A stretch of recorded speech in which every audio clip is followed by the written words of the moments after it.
13-ാം ദിവസം. ഉൽപ്പത്തി പുസ്തകം അധ്യായം 25. അബ്രാഹം കെത്തൂറ എന്നു പേരായ ഒരു സ്ത്രീയെ വിവാഹം ചെയ്തു. അവളിൽ അവന് സിമ്രാൻ, യോക്ഷാൻ, മെദാൻ, മിദിയാൻ, ഇഷ്ബാക്, ഷൂവാഹ് എന്നിവർ ജനിച്ചു. യോക്ഷാന് ഷെബായും ദദാനും ജനിച്ചു. ദദാന്റെ മക്കളാണ് അശൂറീം, ലത്തുഷിം, ലവൂമീം എന്നിവർ. മിദിയാന്റെ മക്കൾ ഏഫ, ഏഫർ, ഹനോക്ക്, അബീദ, എൽദ എന്നിവരാണ്. ഇവർ കെത്തൂറായുടെ സന്താനങ്ങളാണ്. അബ്രാഹം തനിക്കുണ്ടായിരുന്നതെല്ലാം ഇസഹാക്കിനു കൊടുത്തു. തൻ്റെ ഉപനാരികളിലുണ്ടായ മക്കൾക്കും അബ്രാഹം ധാരാളം സമ്മാനങ്ങൾ നൽകി. താൻ ജീവിച്ചിരുന്നപ്പോൾ തന്നെ അവരെയെല്ലാം മകനായ ഇസഹാക്കിൽ നിന്ന് ദൂരെ കിഴക്കൻ ദേശത്തേക്ക് അയച്ചു. അബ്രാഹത്തിൻ്റെ ആയുഷ്കാലം 175 വർഷമായിരുന്നു. തൻ്റെ വർഷങ്ങൾ പൂർത്തിയായപ്പോൾ തികഞ്ഞ വാർദ്ധക്യത്തിൽ അബ്രാഹം അന്ത്യശ്വാസം വലിക്കുകയും തൻ്റെ ജനത്തോട് ചേരുകയും ചെയ്തു. മക്കളായ ഇസഹാക്കും ഇസ്മായേലും മാമ്രയുടെ എതിർവശത്ത് സോഹാർ എന്ന ഹിത്തിൻ്റെ മകനായ എഫ്രോണിൻ്റെ വകയായിരുന്ന മക്പല ഗുഹയിൽ അവനെ അടക്കി. ഹിത്തിരിൽ നിന്ന് അബ്രാഹം വിലയ്ക്ക് വാങ്ങിയതായിരുന്നു ആ വയൽ. അവിടെ അബ്രാഹം ഭാര്യ സാറായോടൊപ്പം സംസ്കരിക്കപ്പെട്ടു. അബ്രാഹത്തിൻ്റെ മരണത്തിന് ശേഷം ദൈവം അവൻ്റെ പുത്രൻ ഇസഹാക്കിനെ അനുഗ്രഹിച്ചു. അവൻ ബേർലഹൈറോയിൽ പാർത്തു. സാറായുടെ ദാസിയായ ഈജിപ്തുകാരി ഹാഗാറിൽ അബ്രാഹത്തിനുണ്ടായ ഇസ്മായേലിൻ്റെ മക്കൾ ഇവരാണ്. ജനനക്രമമനുസരിച്ച് ഇസ്മായേലിൻ്റെ മക്കളുടെ പേര് വിവരം: ഇസ്മായേലിൻ്റെ കടിഞ്ഞൂൽ പുത്രൻ നെബായോത്ത്, തുടർന്ന് കേദാർ, അദ്ബേൽ, മിബ്സാം, മിഷ്മ, ദൂമ, മസ്സ, ഹദാദ്, തേമ, യത്തൂർ, നഫീഷ്, കേദമ. ഇവരാണ് ഇസ്മായേലിൻ്റെ പുത്രന്മാർ. ഗ്രാമങ്ങളും ആസ്ഥാനങ്ങളും അനുസരിച്ച് അവരുടെ വംശത്തിലെ 12 പ്രഭുക്കന്മാരുടെ പേരുകളാണിവ. ഇസ്മായേലിൻ്റെ ആയുഷ്കാലം 137 വർഷമായിരുന്നു. അവൻ അന്ത്യശ്വാസം വലിക്കുകയും തൻ്റെ ബന്ധുക്കളോട് ചേരുകയും ചെയ്തു. ഹവില മുതൽ ഷൂർ വരെയുള്ള ദേശത്ത് അവർ വാസമുറപ്പിച്ചു. അസീറിയയിലേക്കുള്ള വഴിയിൽ ഈജിപ്തിൻ്റെ എതിർവശത്താണ് ഷൂർ. അവർ ചാർച്ചക്കാരിൽ നിന്നെല്ലാം അകന്നാണ് ജീവിച്ചത്. അബ്രാഹത്തിൻ്റെ പുത്രനായ ഇസഹാക്കിൻ്റെ വംശാവലി. അബ്രാഹത്തിൻ്റെ മകൻ ഇസഹാക്കിന് 40 വയസ്സുള്ളപ്പോൾ അവൻ റെബേക്കായെ ഭാര്യയായി സ്വീകരിച്ചു. അവൾ പാദാൻ ആരാമിലുള്ള ബെത്തുവേലിൻ്റെ പുത്രിയും ലാബാൻ്റെ സഹോദരിയുമായിരുന്നു. അവർ അരമായരായിരുന്നു. ഇസഹാക്ക് തൻ്റെ വന്ധ്യയായ ഭാര്യയ്ക്ക് വേണ്ടി കർത്താവിനോട് പ്രാർത്ഥിച്ചു. കർത്താവ് അവൻ്റെ പ്രാർത്ഥന കേൾക്കുകയും റെബേക്ക ഗർഭിണിയാവുകയും ചെയ്തു. അവളുടെ ഉദരത്തിൽ കിടന്ന കുഞ്ഞുങ്ങൾ മല്ലിട്ടപ്പോൾ അവൾ കർത്താവിനോട് ചോദിച്ചു, ഇങ്ങനെയെങ്കിൽ എനിക്കെന്ത് സംഭവിക്കും? അവൾ കർത്താവിൻ്റെ തിരുമനസ്സറിയാൻ പ്രാർത്ഥിച്ചു. കർത്താവ് അവളോട് അരുളി ചെയ്തു, 2 വംശങ്ങളാണ് നിന്റെ ഉദരത്തിലുള്ളത്. നിന്നിൽ നിന്ന് പിറക്കുന്നവർ 2 ജനതകളായി പിരിയും. ഒന്ന് മറ്റേതിനേക്കാൾ ശക്തമായിരിക്കും. മൂത്തവൻ ഇളയവന് ദാസ്യവൃത്തി ചെയ്യും. അവൾക്ക് മാസം തികഞ്ഞപ്പോൾ അവളുടെ ഉദരത്തിൽ 2 ശിശുക്കൾ. ആദ്യം പുറത്തു വന്നവൻ ചമന്നിരുന്നു. അവൻ്റെ ദേഹം മുഴുവൻ രോമക്കുപ്പായം ഇട്ടതുപോലെയായിരുന്നു. അവർ അവന് ഏസാവ് എന്ന് പേരിട്ടു. അതിനുശേഷം അവൻ്റെ സഹോദരൻ പുറത്തു വന്നു. ഏസാവിൻ്റെ കുതികാലിൽ അവൻ പിടിച്ചിരുന്നു. അവനെ യാക്കോബ് എന്ന് വിളിച്ചു. ഇസഹാക്കിന് 60 വയസ്സായപ്പോഴാണ് അവൾ അവരെ പ്രസവിച്ചത്. കുട്ടികൾ വളർന്നു വന്നു. ഏസാവ് നായാട്ടിൽ സമർത്ഥനും കൃഷിക്കാരനുമായി. യാക്കോബ് ശാന്തനായിരുന്നു. അവൻ കൂടാരങ്ങളിൽ പാർത്തു. വേട്ടയാടിക്കൊണ്ടുവന്നിരുന്ന മാംസം തിന്നാൻ കിട്ടിയിരുന്നതിനാൽ ഇസഹാക്ക് ഏസാവിനെ വളരെയധികം സ്നേഹിച്ചിരുന്നു.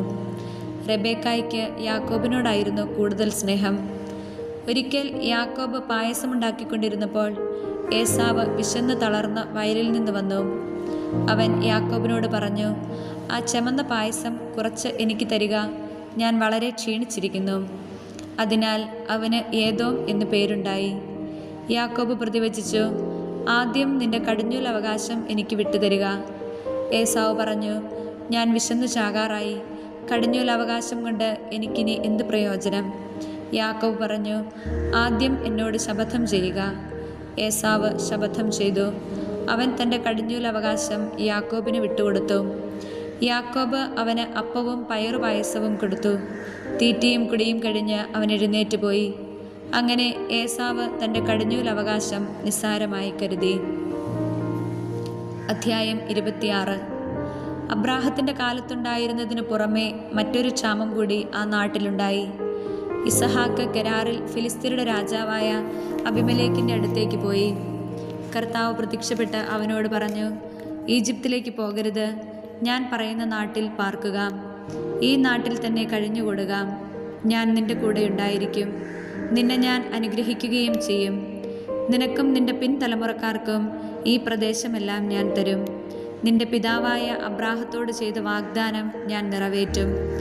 ആകാശത്തിലെ നക്ഷത്രങ്ങൾ പോലെ നിന്റെ സന്തതികളെ ഞാൻ വർദ്ധിപ്പിക്കും. ഈ ദേശമെല്ലാം അവർക്ക് ഞാൻ നൽകും. നിന്റെ സന്തതികളിലൂടെ ഭൂമിയിലെ ജനതകളെല്ലാം അനുഗ്രഹിക്കപ്പെടും. കാരണം അബ്രാഹം എൻ്റെ സ്വരം കേൾക്കുകയും എൻ്റെ നിർദ്ദേശങ്ങളും കൽപ്പനകളും പ്രമാണങ്ങളും നിയമങ്ങളും പാലിക്കുകയും ചെയ്തു. ഇസഹാക്ക് ഗെരാറിൽ തന്നെ താമസിച്ചു. അന്നാട്ടുകാർ അവൻ്റെ ഭാര്യയെക്കുറിച്ച് ചോദിച്ചപ്പോൾ അവൾ എൻ്റെ സഹോദരിയാണ് എന്ന് അവൻ പറഞ്ഞു. അവൾ ഭാര്യയാണെന്ന് പറയാൻ അവന് പേടിയായിരുന്നു.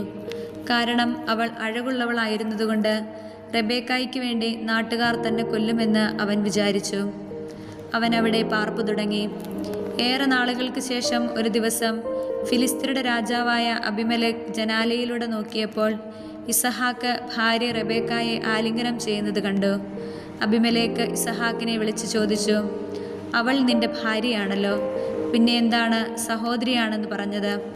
അവൻ മറുപടി പറഞ്ഞു, അവൾ മൂലം മരിക്കേണ്ടി വന്നെങ്കിലോ എന്നോർത്താണ് ഞാൻ അങ്ങനെ പറഞ്ഞത്. അബിമേലെക്ക് ചോദിച്ചു, നീ എന്തിനാണ് ഞങ്ങളോടിത് ചെയ്തത്? ജനങ്ങളിൽ ആരെങ്കിലും നിന്റെ ഭാര്യയോടൊത്ത് ശയിക്കുകയും അങ്ങനെ വലിയൊരു അപരാധം നീ ഞങ്ങളുടെ മേൽ വരുത്തി വയ്ക്കുകയും ചെയ്യുമായിരുന്നല്ലോ. അതുകൊണ്ട് അബിമേലെക്ക് ജനങ്ങൾക്കെല്ലാം താക്കീത് നൽകി, ഈ മനുഷ്യനെയോ അവൻ്റെ ഭാര്യയെയോ ആരെങ്കിലും തൊട്ടുപോയാൽ അവൻ വധിക്കപ്പെടും. ഇസഹാക്ക് ആ നാട്ടിൽ കൃഷി ഇറക്കുകയും അക്കൊല്ലം തന്നെ 100 മേനി വിളവെടുക്കുകയും ചെയ്തു. കർത്താവ് അവനെ അനുഗ്രഹിച്ചു. അവൻ അഭിവൃദ്ധിപ്പെട്ടുകൊണ്ടേയിരുന്നു. ക്രമേണ അവൻ വലിയ സമ്പന്നനാവുകയും ചെയ്തു. അവന് ധാരാളം ആടുമാടുകളും പരിചാരകരും ഉണ്ടായിരുന്നു. അതുകൊണ്ട് ഫിലിസ്ത്യർക്ക് അവനോട് അസൂയ തോന്നി. അവൻ്റെ പിതാവായ അബ്രാഹത്തിൻ്റെ വേലക്കാർ കുഴിച്ച കിണറുകളെല്ലാം ഫിലിസ്ത്യർ മണ്ണിട്ട് മൂടി. അബിമേലെക്ക് ഇസഹാക്കിനോട് പറഞ്ഞു, ഞങ്ങളെ വിട്ടുപോവുക, നീ ഞങ്ങളെക്കാൾ കൂടുതൽ ശക്തനായിരിക്കുന്നു. ഇസഹാക്ക് അവിടെ നിന്ന് പുറപ്പെട്ട് ഗെരാറിൻ്റെ താഴ്വരയിൽ കൂടാരമടിച്ചു. തൻ്റെ പിതാവായ അബ്രാഹത്തിൻ്റെ കാലത്ത് കുഴിച്ചതും അവൻ്റെ മരണശേഷം ഫിലിസ്ത്യർ നികത്തിക്കളഞ്ഞതുമായ കിണറുകളെല്ലാം ഇസഹാക്ക് വീണ്ടും കുഴിച്ചു. തൻ്റെ പിതാവ് കൊടുത്ത പേരുകൾ തന്നെ അവയ്ക്ക് നൽകുകയും ചെയ്തു. താഴ്വരയിൽ കിണർ കുഴിച്ചുകൊണ്ടിരിക്കെ ഇസഹാക്കിൻ്റെ വേലക്കാർ ഒരു നീരുറവ കണ്ടെത്തി. ഗെരാറിലെ ഇടയന്മാർ ഇത് ഞങ്ങളുടെ ഉറവയാണ് എന്ന് പറഞ്ഞ് ഇസഹാക്കിൻ്റെ ഇടയന്മാരുമായി വഴക്കുണ്ടാക്കി. അവർ തന്നോട് വഴക്കിന് വന്നതുകൊണ്ട് അവൻ ആ കിണറിന് ഏസക് എന്ന് പേരിട്ടു. അവർ വീണ്ടും ഒരു കിണർ കുഴിച്ചു. അതിനെ ചൊല്ലിയും വഴക്കുണ്ടായി. അതുകൊണ്ട് അതിനെ അവൻ സിത്ന എന്ന് വിളിച്ചു. അവിടെ നിന്ന് മാറി അകലെ അവൻ വേറൊരു കിണർ കുഴിച്ചു. അതിൻ്റെ പേരിൽ വഴക്കുണ്ടായില്ല. അവൻ അതിന് റഹോബോത്ത് എന്ന് പേരിട്ടു. കാരണം അവൻ പറഞ്ഞു, കർത്താവ് ഞങ്ങൾക്ക് ഇടം തന്നിരിക്കുന്നു, ഭൂമിയിൽ ഞങ്ങൾ സമൃദ്ധിയുള്ളവരാകും. അവിടെ നിന്ന് അവൻ ബേർഷബായിലേക്ക് പോയി. ആ രാത്രി തന്നെ കർത്താവ് അവന് പ്രത്യക്ഷപ്പെട്ട് അരുളി ചെയ്തു, നിന്റെ പിതാവായ അബ്രാഹത്തിൻ്റെ ദൈവമാണ് ഞാൻ. നീ ഭയപ്പെടേണ്ട, ഞാൻ നിന്നോട് കൂടെയുണ്ട്.